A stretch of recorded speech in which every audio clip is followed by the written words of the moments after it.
devez vendre le terrain si et seulement si c'est nécessaire. Vous ne devez plus vendre le terrain pour manger. On ne vend plus le terrain pour manger de nos jours. Est-ce que vous avez entendu? On ne vend plus le terrain pour manger. Les vendeurs de terrain, tous des soulards. Les vendeurs de terrain, tous des idiots, tous des feignants.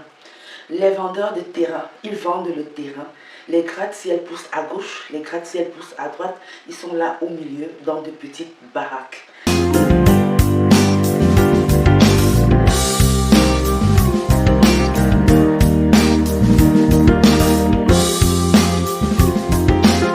Bonjour tout le monde, bienvenue sur ma chaîne. J'espère que vous allez bien. Si vous êtes nouveau sur la chaîne, moi je suis Elizenga de la chaîne Astuces et Conseils au quotidien.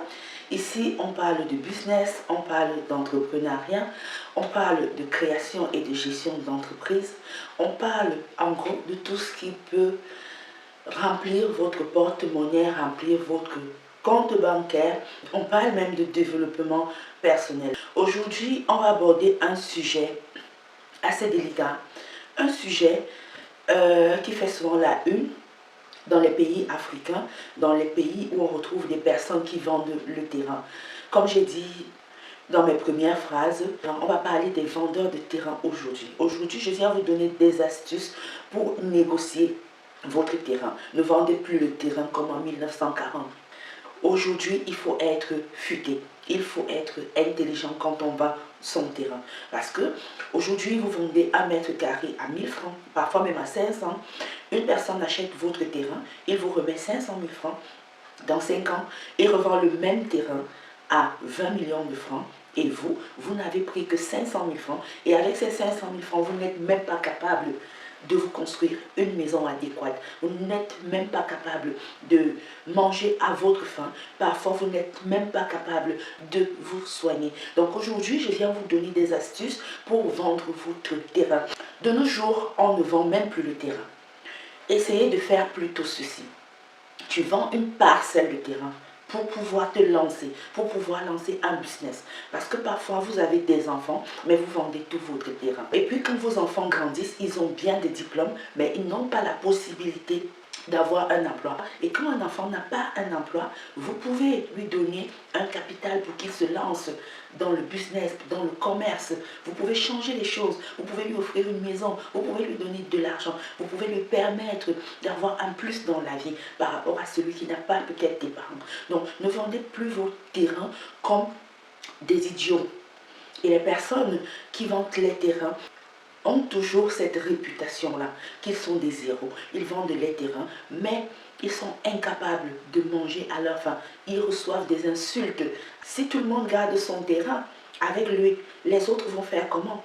Si les autres n'habitent pas, par exemple, dans la capitale, tout le monde ne peut pas vivre dans la capitale. Et maintenant, toi qui vis dans la capitale, si tu ne vends pas ton terrain aux étrangers, aux personnes originaires d'autres régions, d'autres provinces, elles feraient comment? Il faudrait bien que quelqu'un vende le terrain pour que les personnes qui n'en ont pas aient un terrain. Si tout le monde dit que ouais, je suis sage, je ne peux pas vendre le terrain, de peur qu'on me traite d'idiot. Je trouve que normalement les personnes qui ont acheté le terrain ne doivent pas se permettre d'insulter les vendeurs de terrain. Parce que si personne ne vend son terrain, vous ne pouvez pas acquérir des terres. Vous ne pouvez donc pas construire. Donc c'est aussi une aide. Le fait de vous vendre le terrain est aussi une façon de vous accueillir, de vous souhaiter la bienvenue, de vous accepter. Et après, c'est des insultes. Donc voici ce que vous devez faire. Quand vous avez des terrains, vous devez vendre le terrain si et seulement si c'est nécessaire. Vous ne devez plus vendre le terrain pour manger. On ne vend plus le terrain pour manger de nos jours. Est-ce que vous avez entendu? On ne vend plus le terrain pour manger. Il faut vendre le terrain pour une raison bien précise. Vous vendez votre terrain si vous voulez vous lancer dans un business et que vous avez besoin du capital. Là, vous vendez une parcelle de terrain. Vous vendez peut-être le 10e de vos terres et vous lancez votre business et vous vivez de ce business-là. Vous gardez vos terres pour construire dessus, pour léguer en héritage à vos enfants. Mais certaines personnes se contentent de tout vendre pour manger, si bien que vous ne laissez rien, si bien qu'elles ne laissent absolument rien à leur progéniture. Non.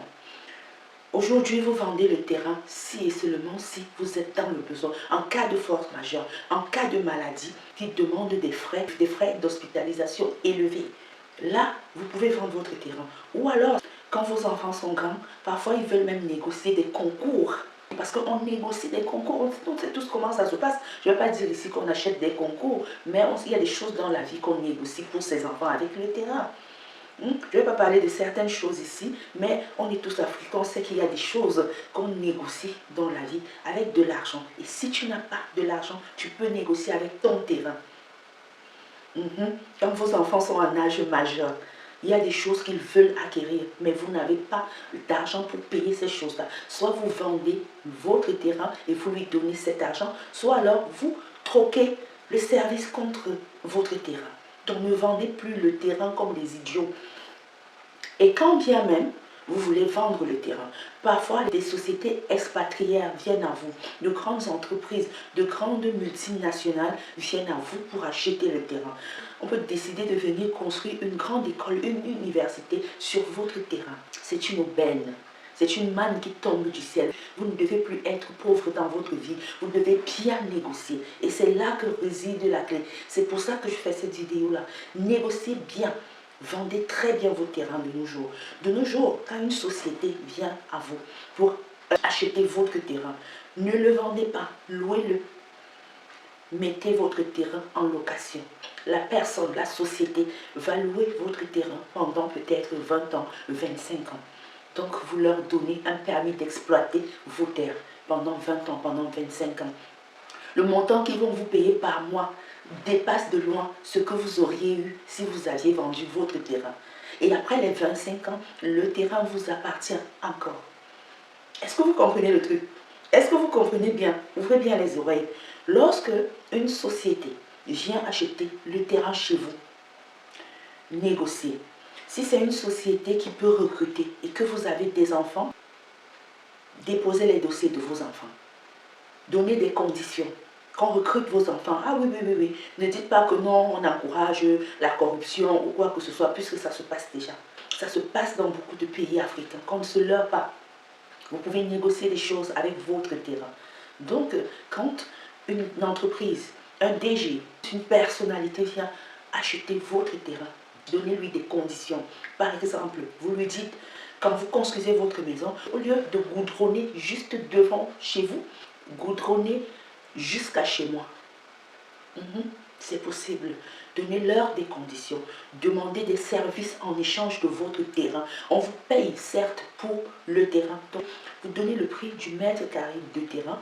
Vous obtenez l'argent et en plus, vous donnez d'autres conditions. Vous achetez d'autres services avec votre terrain. C'est à prendre ou à laisser. C'est à prendre ou à laisser. Quand vous avez un terrain dans une position stratégique, une position convoitée, vous avez le pouvoir. Vous avez le pouvoir. Le monde évolue. La ville se répand. Donc, même si aujourd'hui, votre terrain se retrouve encore dans un village, ne commencez pas à partager gratuitement votre terrain à 1000 francs le mètre carré. Attendez, la ville arrive. Si vous avez trop faim, allez travailler. Si vous avez trop faim, vendez une parcelle du terrain et lancez une activité commerciale. Lancez un business pour avoir de quoi manger, de quoi se vêtir. Quand vous vendez vos terrains, prenez la peine, ayez la décence au moins de vous construire une maison digne de ce nom. Que lorsqu'on regarde, on dit que oui, c'est le propriétaire terrien. Arrêtez de donner vos terrains gratuits. Sachez négocier votre terrain. Sachez négocier lors de la vente de vos terrains. Si c'est la route qui passe sur votre terrain, négociez fort. Même si c'est l'État, négociez. L'État ne prend jamais les terres de quelqu'un gratuitement. L'État ne vole jamais le terrain des gens. Contrairement à ce que beaucoup de gens pensent, beaucoup de personnes pensent que l'État est dictateur, que l'État vient tout juste, comme ça d'un coup de tête, déguerpir les populations. Je doute fort. L'État ne déguerpit pas les populations pour rien. Quand vous voyez, le plus souvent l'État déguerpir les populations à un moment donné, le plus souvent ces populations ont été dédommagées. Le problème c'est que l'État peut dédommager en 2022 et venir construire en 2072. par exemple, en 2072, donc 50 ans après. Du coup, ceux qui ont vendu le terrain sont déjà même décédés.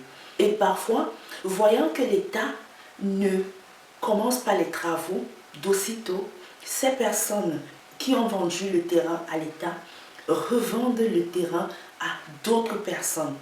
Et du coup, lorsque l'État décidera d'exploiter son terrain, d'exploiter son site, les personnes qui l'occupent à cet instant-là se verront expulsées. Et beaucoup de personnes du coup croient autour que l'État abuse des populations. Mais non.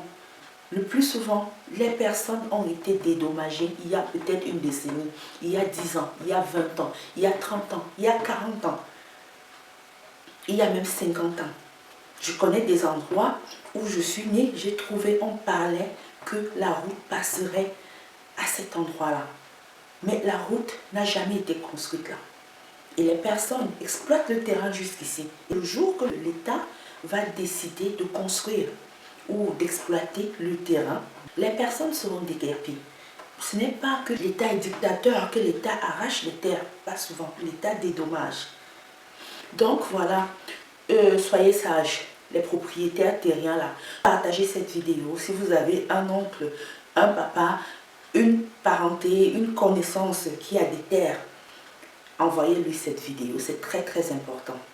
Ça ne sert à rien de liquider son terrain et puis dans 5 ans, dans 10 ans, le prix du terrain quadruple et les miettes qu'on t'a donné, tu n'as même rien foutu avec. Donc voilà, si tu n'es pas encore abonné, n'hésite pas à le faire. Si tu es plus aimable, laisse-moi un pouce bleu. Surtout, active la cloche des notifications pour ne rien rater à l'avenir. Sur ce, je vous fais plein de bisous. Portez-vous bien. Allez, bye!